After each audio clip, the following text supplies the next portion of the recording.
A total hoax. I'm joined right now by U.S. Congressman Mike Quigley of Illinois, who sits on the House Intelligence Committee. Also with us is David Corn, Washington Bureau Chief for Mother Jones, and of course an MSNBC political analyst. Congressman Quigley, I don't know, maybe I'm a cynic, maybe I've been studying politics way too long. It looks to me like this guy had his head chopped off because nobody takes him seriously anymore. That would be Nunes, who was working for the White House, delivering and actually getting information from the White House he wouldn't share with you. Well, it's interesting. It follows on the heels of Senator Graham and McCain both calling the White House and the chairman's behavior a bizarre ordeal. The very unfortunate part of all this is the fact that probably the most important investigation of the White House in my lifetime has been distracted, delayed for some time simply because of these actions. What do you make of these beheadings? I mean, it looks like the axe is out at the White House. You've got Steve Bannon, was a big shot at the National Security Council. Now he's off that list completely. Now Nunes, they were all defending right up until yesterday. He's gone. It seems to me there's a lot of collateral damage to that little midnight jaunt that this guy Nunes took to the White House at the behest of the president. It's all karma. It's all like going to hell.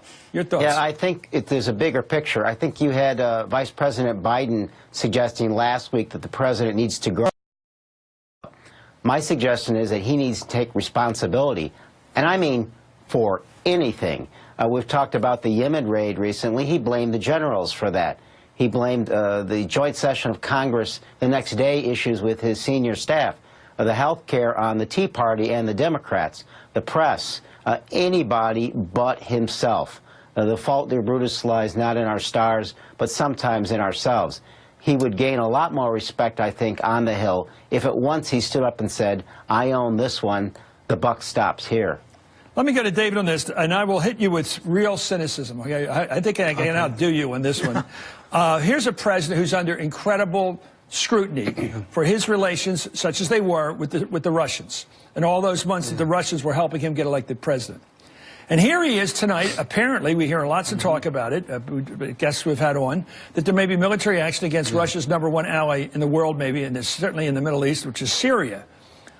Is this to cover his tracks? Well, that'd be the wag the dog scenario, right? And perhaps... No, I mean, it covers tracks. Mean you think I'm in bed with the Russians? Yes, right, yeah. And it would distract from the investigation and would show I'm not in bed with the Russians. I can launch strikes that are inconvenient and may even end up killing some Russians. Who knows where that goes from here? You know, would that clean him? Would that clear him of the charge that he was dealing with the Russians? I don't think so, but it may distract us if we get into a mess in Syria. To me, one of the big pictures here, because you talk about what Nunes did, we've seen the NSC, it's only been 11 weeks. It's been a disaster. We have on our second national security advisor, people who want to be fired are kept in place for political reasons. They're involved with Nunes and this midnight run. And listen, tonight's a good example. We need sound and sane national security policy. That functions at the White House is centered in the National Security Council. And so Trump has not been able to put a team in place there. And only yesterday afternoon he's saying, you know, my thinking has changed on Syria, when he always said to Obama, don't do any. And now we might be rushing into military action without him contemplating it, without a national security council that works. Let me go back to the Congressman. Who do you think is advising the president tonight in terms of possible military action, possibly in the next couple of hours even? Is it Jared Kushner, his son-in-law? Is it Tillerson, who comes from Exxon, rather, a oil man? Where does it come from? Does it come from what's left of the State Department? Is there one, or does it come from Mad Dog Mattis at the Pentagon?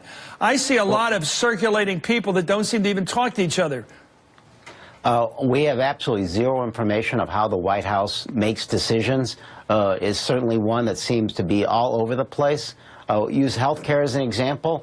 Every 12 hours it seemed to change the path, the plan, who they're listening to. Among that group, they're all a little bit scary. I hope they're reading Barbara Tuchman's book, The Guns of August, I know. For the sake and peace of all of us. Let me ask you about your role as a U.S. Congressman. You've been elected a couple terms now. You know the responsibilities of your office. Do you think Congress should be notified before military action is taken against another sovereign government?